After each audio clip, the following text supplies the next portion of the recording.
तो जब हमारी फीमेल लीड उसके सेक्रेटरी के सामने आती है ड्यूक की, तो वो सोचता है ये लड़की कौन है? इसके चेहरे पर तो थोड़ी-सी व्हिप्ड क्रीम लगी हुई है, इसके होठों पर। तभी हमारी फीमेल लीड बोलती है उससे कि तुम खड़े हो सकते हो क्या? और इसे चश्मा देकर उसकी मदद करती है। वो यहाँ सोचता है कि मैं चाहता हूँ कि मैं इसे के जो चेहरे पर व्हिप्ड क्रीम लगी है वो पोंछूँ। हमारी फीमेल लीड बोलती है, लो तुम्हारी ग्लासेस ये रहीं। तो इससे शर्म आने लगती है उसकी सेक्रेटरी को। वो बोलता है हाँ ठीक है, थैंक यू। और जो ड्यूक का सेक्रेटरी है वो अपना हाथ बढ़ाकर उसके चेहरे से वो व्हिप्ड क्रीम हटाने लगता है। तब हमारी फीमेल लीड डर जाती है और बोलती है तुमने तो मुझे डरा ही दिया। फिर हम लोग तभी कोई आकर उस सेक्रेटरी का हाथ पकड़ लेता है, देखते कौन है वो। तो कोई और नहीं ड्यूक ही आया है और वो गुस्से से देख रहा है अपनी सेक्रेटरी को।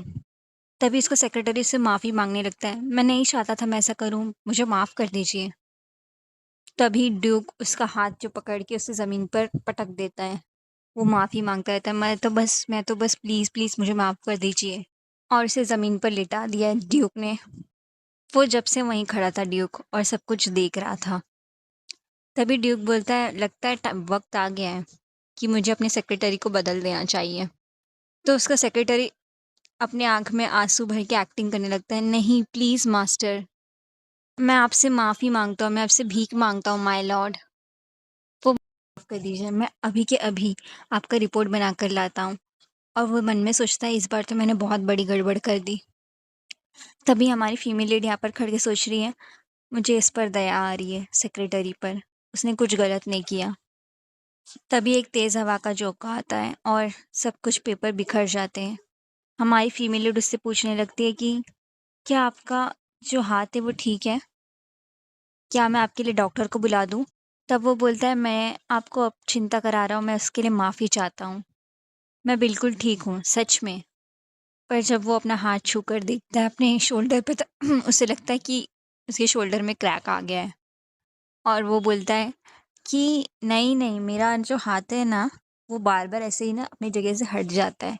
इसमें कोई चिंता की बात ही नहीं है। और ऐसा कुछ मैं तो आसानी से ठीक कर सकता हूँ, खुद से ही। तो हमारी फीमेल लीड सोचने लगती है, अक्सर होता है? ये कैसे हँस सकता है ऐसी बात पर? मगर जो यहाँ के डॉक्यूमेंट्स हैं, वो मेरे हाथ से भी ज़्यादा ज़रूरी हैं। इनका तो पूरा कचरा हो गया, ऐसा वो सेक्रेटरी बोलने लगता है। लकीली मेरे पास एक टेक्निक है, जिससे मैं ये सारे पेपर एक साथ में कर सकता हूँ सही। और वो अपनी टेक्निक इस्तेमाल करने लग जाता है। बुक का पूरा वो जो डॉक्यूमेंट्स है, उसका बंडल लेकर जाने लगता है और बोलता है, मुझे अभी निकलना चाहिए, प्लीज़ एक्सक्यूज़ कीजिए। तो हमारी फीमेल लीड सोचती है, क्या ये आदमी सच में सही है? तो सीन शिफ्ट होता है सीधा के सीधा स्टडी रूम में और ड्यूक बोलता है कि तुम वहाँ पर पागल लोग की तरह क्यों खड़ी हो? बाहर निकलो। मैं तो बोल हाँ, फिर उसके बाद मुझे लगा वो बोलेगा अंदर आ जाओ, पर वो तो बोला बाहर निकलो। तो यहाँ पर वो जो हमारी फीमेल लीड है वो बोलती है, पर तुमने तो कहा था मुझे भी लोवेल से मिलना है। मैं तो समझ ही नहीं पा रही हूँ क्या बोलूँ? ये खुद मुझे यहाँ पर लेके आया और मैंने तो अपना खाना भी फिनिश नहीं किया था और मैं आ गई और अब मुझे बोल रहा है कि बाहर निकलो। तब ड्यूक बोलता है तुमने पहले ही उसे हॉलवे में देख लिया है, मुझे नहीं लगता और कुछ ज़्यादा देखने की ज़रूरत है, इतना बहुत है। तभी वो जो फीमेल लीड है वो बोलती है यहाँ देखो और उसे गुस्से से घूरने लगती है। वो बोलती है कि तुम मेरे साथ जब से खेल रहे हो मज़ा आता होगा ना? तुम तो ड्यूक हो जो। तो ड्यूक को कुछ ऐसा लगता नहीं है, वो बोलता है मैं वैसे इसे कॉम्प्लीमेंट के तौर पर लूँगा। उनका वो सेक्रेटरी लोवेल वहाँ पर खड़ा हुआ और ये लोग दोनों यहाँ पर लड़ने लगते हैं। तभी वो सेक्रेटरी लोवेल उन्हें देखने लगता है और ऑब्जर्व करने लगता है और सोचता है कि वैसे जो लेडी है उनके एक्सप्रेशन को देखूँ तो मुझे नहीं लगता ये कॉम्प्लीमेंट था। यहाँ पर हमारी फीमेल लीड सोचती है कि तुम्हें क्या लगता है मैं तुम्हारे साथ रहना चाहती हूँ? इसमें बहुत मुझे लगता है कि काबिलियत है कि मेरे जो पारा है उसको कैसे चढ़ाना है। तब वो जाने लगती है। उसका जाने लगती है तो उसके कदम रुक जाते हैं। वो देखती है पीछे मुड़ के तो उसे एक नक्शा दिखता है रेत से बना हुआ। वो सोचती है क्या ये मिलिट्री टैक्टिक के लिए बनाया गया है, यानी कि मिलिट्री में काम के लिए बनाया गया है। वो उसे देखकर खुश हो जाती है और बोलती है कि यार कितना अच्छे से बनाया गया है और कितना सुंदर बनाया गया है। तभी वो बोलता है ड्यूक क्या तुम्हें जगह नहीं मिल रही है जाने की, या फिर तुम्हें 100 साल लगेंगे यहाँ से बाहर निकलने के लिए, या तुम्हारे पैर छोटे हो गए हैं? और तभी जो फीमेल लीड है वो गुस्से से उसे देखने लगती है, सोचती है कि इसमें रुकने की क्षमता नहीं है क्या, जब देखो तब बोलता रहता है। और फिर ड्यूक वापस से बोलता है कि तुमने तो मेरा दिमाग खराब कर दिया है, और खड़ा होकर उसकी तरफ आने लगता है। वो अपनी गर्दन बचाते हुए बोलती है, तुम वापस से मुझे बाहर निकालने की कोशिश कर रहे हो ना? तब ड्यूक उसकी कमर पे हाथ रख के, जैसे ही हाथ रखता है वो बोलने लगती है, तुम ये क्या कर रहे हो? तो ड्यूक बोलता है और उसकी कमर को पकड़ के वो उसे बाहर निकालने लगता है। उसने जो सोचा था गर्दन से निकालेगा, तो वो अपनी गर्दन पकड़ी रहती, पर अब की बार उसे ऐसे निकाल रहा बाहर वो। यहाँ वो सोचने लगती है, इस आदमी के पास कितने तरीके हैं किसी को बाहर निकालने के। तब वो ड्यूक बोलता है कि तुम्हें पहले ही निकल जाना चाहिए था, जब मैंने तुमसे प्यार से कहा तो। मुझे तो लगता है यहाँ पे मैं लेडी ऑफ द हाउस नहीं, बल्कि कुछ और ही बन गई हूँ। फिर ड्यूक अंदर आ जाता है और बोलता है, चलो एक शांति के पल तो मिले, चलो अब असली बात पर आते हैं। वो मैप को दिखाते हुए बोलने लगता है कि जैसे कि जो आर्मी है वो हमें ऊंचाई से देख रही है, तो हमें जो हमारे कदम है वो सोच समझ के उठाने चाहिए। तो उसका जो सेक्रेटरी वो बोलने लगता है, क्या आप चाहते हैं मैं छुपकर जो करते हैं वैसा हमला करे, ये जो पहाड़ है उन्हें बैरियर के तौर पर इस्तेमाल करके? तो वो बोलता है, हाँ सही कहा। यहाँ पर वो अपने सेक्रेटरी को बोलने लगता है, तुम मुझे कितना समझते हो, है ना? तो उसका सेक्रेटरी बोलने लगता है, मैं आपके साथ सालों से हूँ जो। तभी जो हमारी फीमेल लीड है वो लोग को चुपके से देखती रहती है और बोलती है कि कुछ तो इन दोनों में गड़बड़ लग रही है मुझे, या फिर मैं कुछ ज़्यादा ही सोच रही हूँ। अभी उनकी बातें चल ही रही हैं, जो सेक्रेटरी और ड्यूक की। तभी पीछे से जो फीमेल लीड है वो आकर कुछ बोलने लगती है उसमें। और फिर ड्यूक बोलता है, मैंने तुमसे कहा ना कि चुपचाप बैठो और यहाँ से निकल जाओ। और जो तुमने एक ग्रैंड एंट्रेंस ली है ना, इसकी कोई ठोस वजह होनी चाहिए, नहीं तो तुम्हारे साथ बहुत बुरा होगा। तभी वो बोलती है कि मुझे बस लगता है कि तुम्हारी जो योजना है, जो तुम लोग प्लानिंग कर रहे हो, वो वाहियात है। तो उसने बोला, क्या? फिर वो डर जाती है उसका ऐसा चेहरा देख के। वो बोलती है, मैं मेरा मतलब है, क्या मैंने गलती कर दी यहाँ पर बोलकर? नहीं नहीं, ये बहुत सीरियस मैटर, मुझे बोलना ही पड़ेगा। तब वो बोलने लगती है, क्या हमारे दुश्मन ये आसानी से पहचाने लेंगे कितना मतलब बचपना वाला है ये, कोई भी अनुमान लगा सकता है कि तुम लोग ऐसे हमला करने वाले हो। तब सेक्रेटरी बोलता है कि हाँ, इसकी बात में तो दम है। ड्यूक बोलता है, ओह अच्छा। यहाँ पर ड्यूक सोचता है कि ये तो जंगली बिल्ली की तरह दिखती है जब ये गुस्से में रहती है। तब ड्यूक शायद इसकी बात से सहमत होता है और वो बोलता है कि चलो ठीक है, अपनी जो बात है वो रखो। और अगर मुझे वो पसंद नहीं आई, और वो अपनी तलवार पकड़ लेता है, तो तुम्हारी जो गुस्ताखी है, जो तुमने मिलिट्री में जो बात हो रही है उसमें आकर अपनी जो दखल अंदाजी की है, उसकी वजह से तुम्हें मुझे मारना पड़ेगा। और पूरे रूम में सन्नाटे का माहौल हो जाता है। डर जाती है, मगर वो थोड़ी हिम्मत बांधती है और फिर बोलती है। और वो सोचती है कि मैंने बहुत बार मेरे भाई को देखा है, वो इस सब मैप के साथ में जो नॉर्थ के बॉर्डर है उसके बारे में पढ़ता रहता था। और अब वक्त आ गया है जो भी मैंने सीखा है वो इन्हें बताने का।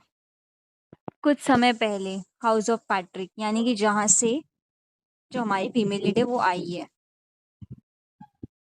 जब एरियल यानी फीमेल लीड की शादी नहीं हुई थी, तभी की जो बात है वो बताई जा रही है। वो यहाँ पर बोल रही है, क्या मैं ये ही लेस इस्तेमाल करूँ या दूसरा कोई? तभी इसके कमरे में कोई आता है और वो बोलती है, क्या बात है? वो उसे देखने लगती है और सोचती है कि क्या कुछ मज़ेदार खबर है। तब जो उसकी नौकरानी है वो बोलती है, माय लेडी, आपके लिए आपके भाई ने बॉर्डर से कुछ चीज़ें भेजी हैं। वो खुश हो जाती है और बोलती है, मेरे भाई की तरफ से? वो सोचती है, आज तो लेटर बहुत लंबा लग रहा है मुझे। वो उसे खोल के देखने लगती है और सोचती है, आज क्या अपडेट आया होगा। यहाँ पर वो चौंक जाती है कि उसने तो पूरा नक्शा भेजा है उसे, और ना ही सिर्फ नक्शा बल्कि पूरी योजना भी भेजी है साथ में इसकी मिलिट्री की। वो उसे पढ़कर खुश हो जाती है और बोलती है कि मैं बोल सकती हूँ कि ये बहुत ही अच्छी योजना है, और मैं उसे कहूँगी कि और भी मुझे इस तरह से चीज़ें भेजते रहें। वो सोचते हैं कि मेरे पास इससे बेहतर योजना है जो दोनों के पास है, और मैं अपनी अब योजना बताती हूँ। भले ही मुझे थोड़ा-सा डर लग रहा है, पर मुझे अपनी हिम्मत रखनी होगी। तब वो अपनी योजना बताने लगती है कि हम लोग को सीधा-सीधा हमला करना चाहिए सामने से उन पर, ना कि छुपकर। और हम लोग जो वैली है, जो उसके बीच में जगह गई है जो पहाड़ों के, उसे इस्तेमाल करना चाहिए उसका हमें। तब यहाँ पर उसका सेक्रेटरी सोचता है कि वैसे ये बहुत अच्छी लग रही है मुझे, जो प्लानिंग है। और ड्यूक भी मुस्कुराने लगता है सुनकर। वो बोलता है, ठीक है, आगे बढ़ो, क्या करना है और? तब वो अपनी आगे की बात बताने लगती है, और सेक्रेटरी यहाँ पर सोचने लगता है कि वैसे देखा जाए तो ये बहुत स्मार्ट है। तब ड्यूक बोलता है, वैसे मानना पड़ेगा, ये इतना भी बुरा नहीं है जो तुमने मुझे बताया है, और अपनी तलवार वापस अंदर रखने लगता है। चलो ऐसा कह सकते हैं कि तुमने थोड़ा-सा तो कुछ काम किया है। तब लड़की बोलती है, थोड़ा-सा? मुझे तो लगता है मैंने पूरा कर दिया है।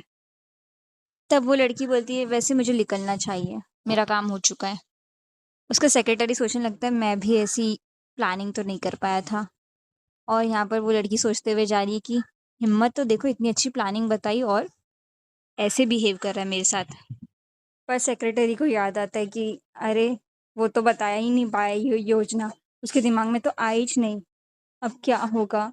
इतने बड़े देश का इतना बड़ा सेक्रेटरी, उसे इतनी सी प्लानिंग नहीं आई। तब हमारी जो फीमेल लीड एरियल है वो बाहर निकल कर झूले पर झूलने लगती है, पर उसका गुस्सा अभी तक शांत नहीं हुआ है। वो सोचती है कि वो होता कौन है बोलने वाला कि मैंने बस थोड़ी-सी मदद करी। मेरी जो फैमिली है वो इस चीज़ में माहिर है सबसे ज़्यादा, और मैं बता दूँगी कि मैं कितनी पढ़ी-लिखी हूँ। और वो बोलती है कि उसके सारे बाल झड़ जाए और गंजा हो जाए वो। फिर इसके पीछे से एक लड़की आती है, पता नहीं कौन है, देखते हैं। वो लड़की उसे घूर कर देख रही है, पता नहीं क्यों। और वो बोलती है, यहाँ पर मेरी बात याद रख लेना, एक दिन मैं उसे अपनी कीमत बताकर ही रहूँगी। फिर वो वहाँ पर चौंक कर देखती है तो वो लड़की आके सीधा ज़मीन पर गिर जाती है। वो चिल्लाती है, तुम कौन हो? उसे लगता है वो हमला करने आई है, और वो अपने हाथ को लेकर तैयार हो जाती है कि आओ अजनबी, मेरे पर हमला करने के लिए मैं तुम्हें ऐसा सबक सिखाऊंगी। पर वो लड़की ज़मीन पर बैठ के बोलने लगती है कि माफ़ कीजिएगा मुझे। और यहाँ पर हमारी फीमेल लीड एरियल डंडा लेकर तैयार है उसके लिए। वो सोचते हैं कि ये क्या हुआ, ये मुझसे माफ़ी क्यों मांग रही है, मैंने सोचा नहीं था ये ऐसे बर्ताव करेगी मेरे साथ। तो आप देख सकते हैं कि दोनों के बीच में कैसा सिचुएशन हो जाता है। वो यहाँ पर बेचारी माफ़ी माँग रही है, और यहाँ पर इसके लिए डंडा लेकर खड़ी है मारने के लिए। फिर वो फिर से बोलती है, मुझे माफ़ कीजिएगा लेडी एरियल। तब वो बोलती तब वो बोलती है अपने दिमाग में, अरे यार, मेरी तमीज़ कहाँ गई? तब एरियल उससे पूछती है, तुम कौन हो? और वो उसे अजीब तरह से देखने लग रही है। पता नहीं क्या चल रहा है उसके दिमाग में। एक तरफ वो माफ़ी माँगती है और उसे अजीब तरह से देखती है।